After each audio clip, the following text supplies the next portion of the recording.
नमस्कार, आपके साथ मैं हूं विद्यानाथ झा। आज तमिलनाडु की सियासत में बड़ा दिन है, खास दिन है, क्योंकि एआईएडीएमके महासचिव शशिकला नटराजन को आज तमिलनाडु का मुख्यमंत्री चुना जा सकता है। सूत्रों से खबर है कि 9 फरवरी को शशिकला नटराजन सीएम पद की शपथ ले सकती हैं। चेन्नई में आज एआईएडीएमके विधायकों और सांसदों की बैठक बुलाई गई है।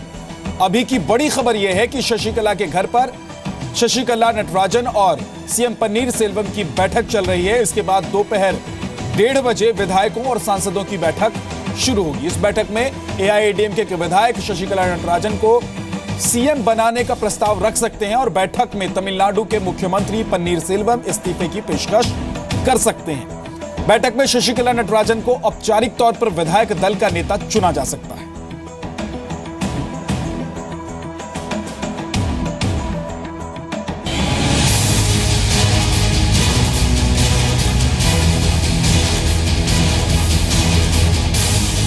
तमिलनाडु की राजनीति को बदलने वाला रविवार। अम्मा के बाद चिन्नम्मा का राज।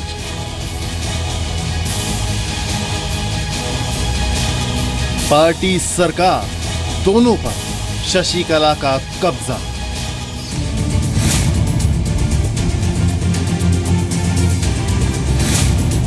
नाम शशिकला नटराजन, उम्र 61 साल। कौन? एआईएडीएमके की सबसे ताकतवर नेता। यह तस्वीर बता रही है कि शशिकला का पार्टी में क्या दबदबा है। पार्टी के नेता, मंत्री, विधायक, सांसद जैसे जयललिता के आगे नतमस्तक रहते थे, ठीक वैसा ही रुतबा शशिकला का भी है। आज 5 फरवरी का दिन तमिलनाडु को मुख्यमंत्री का नया चेहरा देने वाला दिन साबित हो सकता है। आज ही जयललिता के निधन को 2 महीने पूरे हो गए हैं। आज दोपहर चेन्नई में एआईएडीएम के विधायकों और सांसदों की बैठक बुलाई गई है। मुमकिन है कि शशिकला नटराजन को तमिलनाडु का मुख्यमंत्री बनाने का फैसला आज एआईएडीएम के विधायकों की बैठक में ले लिया जाए। जयललिता के निधन के बाद जब शशिकला को पार्टी का महासचिव बनाया गया, तभी से ऐसे कयास लगाए जा रहे थे कि आने वाले दिनों में शशिकला ही सरकार की कमान संभालेंगी। That's an internal matter of the AIADMK, and we don't decide who should be their secretary or general secretary. It is their internal problem. Let them decide, and if they have not done it according to the rules, their own party people will take care of it. I have no comments to make. दरअसल शशिकला और पन्नीर सेल्वम दोनों के party में 2 बड़े पदों पर पहुंचने से सत्ता का संतुलन गड़बड़ा गया है। ये दोनों थेवर जाति के हैं। एआईएडीएमके की जीत में थेवर और गोंडर समुदाय की भूमिका सबसे अहम मानी जाती है। जयललिता के निधन के बाद ऐसी अटकलें हैं कि शशिकला की इतनी तेजी से राजनीति की सीढ़ी चढ़ने से गोंडर समुदाय बहुत नाराज है।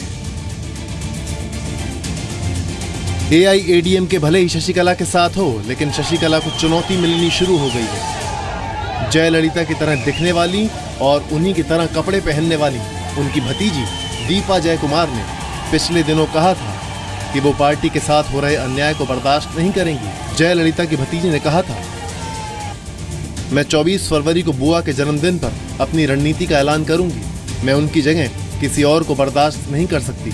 चीजें बिगड़ रही हैं। पार्टी कार्यकर्ताओं की राय को नजरअंदाज किया जा रहा है।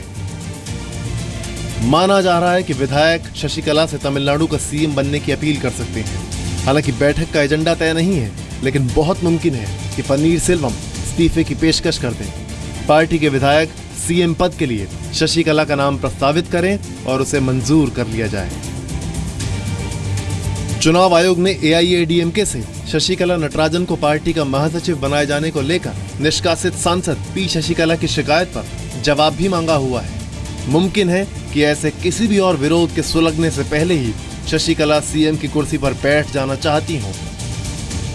पार्टी के सभी नेता पहले जैसे जयललिता की तस्वीर जेब में रखते थे, आजकल अम्मा की जगह चिन्नम्मा की तस्वीर ने ले ली है। जाहिर है शशिकला नहीं चाहती कि पार्टी में 2 पावर सेंटर बने। इसीलिए लगता ऐसा ही है कि पन्नीर सेल्वम के मुख्यमंत्री पद छोड़ने का काउंटडाउन शुरू हो चुका है। ब्यूरो रिपोर्ट, जी मीडिया। तो पन्नीर सेल्वम इस्तीफे की पेशकश कर सकते हैं और विधायक दल की जो बैठक होगी उसमें तमाम विधायक मिलकर यह प्रस्ताव रख सकते हैं कि चिन्नम्मा यानी कि शशिकला नटराजन मुख्यमंत्री बने।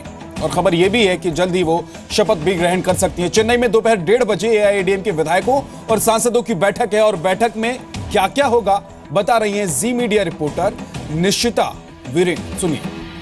मैं अभी एआईएडीएम के ऑफिस के हेडक्वार्टर्स में खड़ी हूँ रोयापेटा चेन्नई में, और यहाँ पर 1:30 को एक स्पेशल मीटिंग होने जा रहा है, that of legislature party meeting, जहाँ पर ये एक्सपेक्टेड है कि शशिकला को जनरल सेक्रेटरी से लेजिस्लेचर पार्टी चीफ भी बनाया जाएगा। ये कैसा प्रभाव पड़ सकता है एआईएडीएम के पे या तमिलनाडु गवर्नमेंट पे, इसके ऊपर बहुत सी चर्चा हो रही है। On one side political analyst बता रहे हैं कि शशिकला को कुछ भी एडमिनिस्ट्रेटिव एक्सपीरियंस नहीं है, उसने कभी भी इलेक्शंस को कंटेस्ट नहीं किया है, लेकिन एआईएडीएमके ने अपना पूरा सपोर्ट शशिकला को दिया है, ये बताते हुए कि वो जयललिता के सबसे करीब थी और वही पार्टी को और गवर्नमेंट को आगे बढ़ा सकती है। चेन्नई में वीडियो जर्नलिस्ट राम के साथ निश्चिता, जी मीडिया।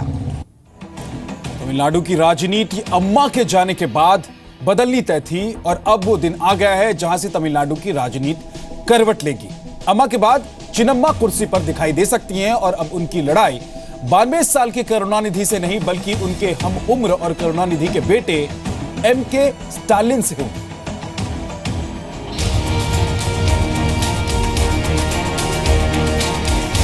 हालात बदलते हैं तो चेहरे बदलते हैं और चेहरे बदलते हैं तो राजनीति भी बदल जाती है। तमिलनाडु में अब पुराने चेहरे पीछे छूट गए हैं।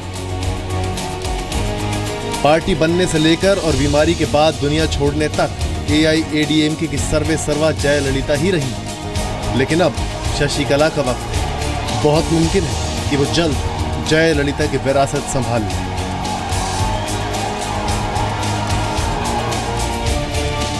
ऐसी ही स्थिति डीएमके की भी है। करुणानिधि अब 92 साल के हो चुके हैं। 1969 में डीएमके को बनाने वाले करुणानिधि 60 साल के राजनीतिक करियर में 5 बार तमिलनाडु के मुख्यमंत्री रहे, लेकिन अब कमान बेटे स्टालिन के हाथ में है।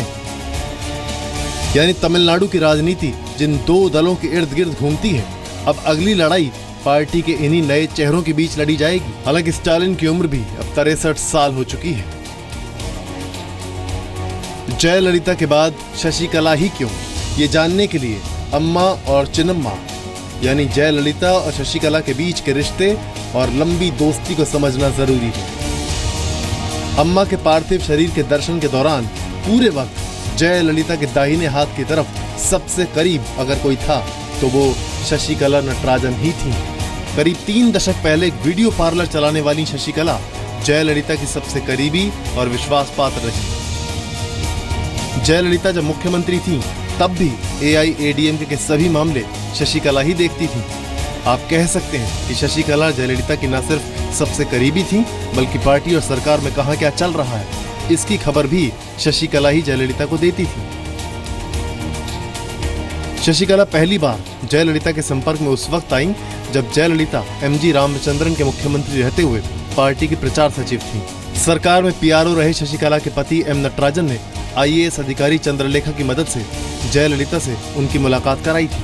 कहा जाता है कि एमजीआर की मौत के बाद जब जयललिता को पार्टी ने दरकिनार कर दिया था तब शशिकला उनके करीब आई। ये नजदीकियां इतनी बढ़ी कि शशिकला जयललिता के साथ उनके पोस्ट गार्डन में उनके घर में ही रहने लगी थी। फिर शशिकला की बहन, बहनोई और बच्चे भी जयललिता के साथ ही रहने लग गए थे। बाद में शशिकला के एक भतीजे को जयललिता ने गोद ले लिया था। अपने इसी गोद लिए बेटे की आलीशान शादी ने उन्हें आयकर विभाग के शक के दायरे में ला खड़ा किया था, जिसके बाद उन्होंने गोद लिए बेटे से दूरियां बना ली थी। जब जयललिता की चुनाव में हार हुई थी तो शशिकला और उनके रिश्तेदारों को घर छोड़ने के लिए कह दिया गया था। 2011 में जयललिता ने शशिकला को इस शक पर अपने घर से निकाल दिया था कि उनके रिश्तेदार पार्टी की बागडोर अपने हाथों में लेने की साजिश कर रहे थे। लेकिन फिर 100 दिन बाद ही जयललिता ने अपनी पुरानी दोस्त की माफी को मंजूर कर लिया था और एक बार फिर दोनों साथ आ गई थी। हालांकि एक सवाल ये बरकरार है कि क्या ये सिर्फ इत्तेफाक है कि जिस थेवर समुदाय से जयललिता आती थी शशिकला भी उसी थेवर समुदाय की हैं। ब्यूरो रिपोर्ट, जी मीडिया। तो ये तय था कि जयललिता की जगह शशिकला लेंगी, लेकिन बस इंतजार इस बात का था कि इसकी घोषणा कब की जाती है और शशिकला खुद कब आगे आकर वो ताज यानी कि वो कुर्सी, वो गद्दी हासिल करती हैं जिस पर जयललिता पहले बैठी हुई।